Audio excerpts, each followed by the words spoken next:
Assalamualaikum everyone, welcome to Omni Thrive where every skill tells a story.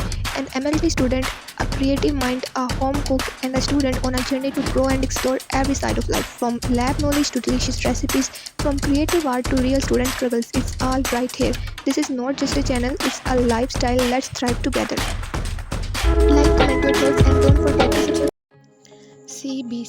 CBC क्या है? ये complete blood count इसे कहते हैं। ये एक बेसिक टेस्ट भी इसे कह सकते हैं। डॉक्टर ये हमें रिकमेंड करते हैं टेस्ट हमारी ओवरऑल हेल्थ के बारे में जानने के लिए, या हमें कोई अंडरलाइंग मेडिकल कंडीशन हो जैसे कि अनीमिया, इन्फेक्शन, ल्यूकीमिया जैसी कंडीशंस, इनमें CBC टेस्ट को प्रिस्क्राइब किया जाता है। अब इस टेस्ट में किन किन चीज़ों को हम देखते हैं वो हमारे पास आ जाता है RBC stands for red blood cells.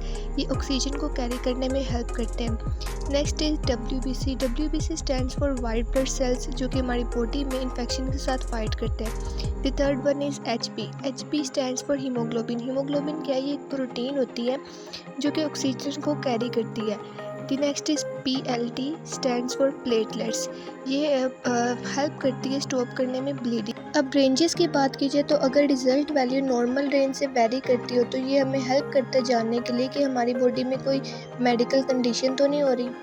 CBC test करने के लिए किन बातों का ख्याल रखना चाहिए? इस टेस्ट में वैसे तो फास्टिंग की ज़रूरत नहीं, बट अगर आपके फिजिशियन ने आपको इस टेस्ट के साथ कोई और टेस्ट भी रिकमेंड किया हो जैसे कि थायराइड टेस्ट, तो उन कंडीशन में आपको हो सकता है कि फास्टिंग करनी पड़े।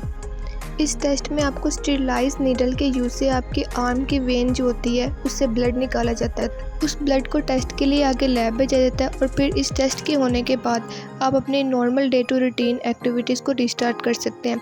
इस टेस्ट की इंटरप्रिटेशन को जानने के लिए आपको बहुत ज़रूरी है कि आपको अपनी बॉडी के जो नॉर्मल सेल्स हैं उनकी नॉर्मल रेंज पता हो, जैसे कि हीमोग्लोबिन मेल्स और फीमेल्स में डिफरेंट होती है।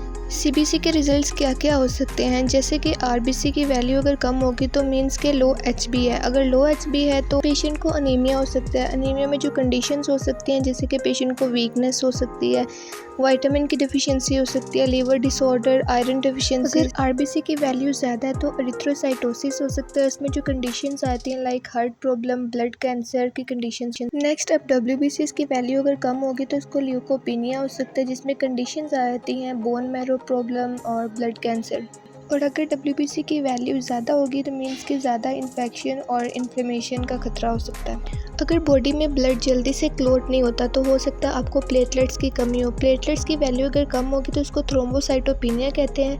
अगर उसकी वैल्यू ज़्यादा होगी तो उसको थ्रोम्बोसाइटोसिस कहते हैं। ये सारी वैल्यूज़ डिपेंड करते हैं कुछ फैक्टर्स पर, जैसे कि आपके लैब टेक्नोलॉजिस्ट ने ठीक भी टेस्ट किया है कि नहीं, आपकी बॉडी में कोई हार्मोनल चेंजेस तो नहीं, एज पर भी सेम सारे फैक्टर्स डिपेंड करते हैं, और प्रेग्नेंट है या फिर कोई मेडिकल अंडरलाइंग कंडीशन हो, तमाम चीज़ों पर ये सारी वैल्यूज़ वेरी करती हैं। अब फाइल की बात की जाए तो किस फाइल में CBC का सैंपल लिया जाता है तो वो लेवेंडर टॉप फाइल होती है, उसको CBC फाइल भी कहते हैं। इसमें EDTA है, एंटीकोएगुलेंट होता है, इथाइलिन डाइमाइन टेट्राएसिटिक एसिड। और जो CBC मशीन होती है इसमें ब्लड को सक करवाते हैं और तमाम पैरामीटर्स इस पर शो होते हैं CBC के। ये थी आज की video. If you find it helpful then like, subscribe and share it with your friends and family.